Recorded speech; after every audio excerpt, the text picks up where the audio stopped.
Creative Nerds. In this Photoshop tutorial, we'll be sharing with you how you can create a rain effect using Photoshop. So firstly, we want to start off by selecting a new layer. We then want to fill that layer to be black. We're then going to head over to Filter, select Render, and then we're going to select Fibers. From there, we're just going to change the variance to be 15, and we also want the strength to be 15 also, and then select OK. From there, we're going to change the blend mode to be screen. And I'm just going to turn it down ever so slightly to 80%. Once we've done that, we're going to press Command T or Control T. And we're just going to stretch out the background so it fills up the whole of our canvas. And then select Enter once that has been applied.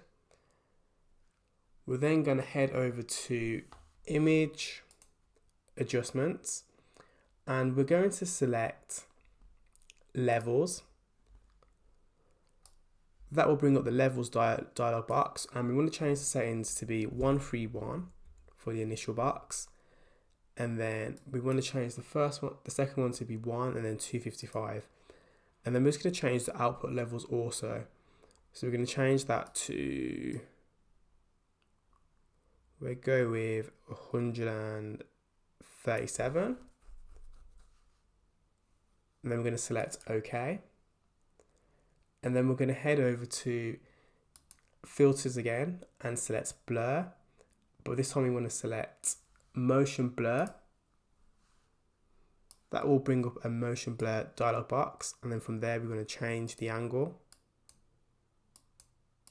So we'll do it 65. And then we'll just increase the distance to be 30. And then select OK. And then we'll just turn on the opacity again slightly to 60%. And there you go, we've created a rain effect in Photoshop in less than a few minutes. I hope it's a tutorial that you find useful and one that you can apply to future design projects. Thanks for watching, and stay tuned to Creative Nerds for further quick tips on Photoshop and Illustrator.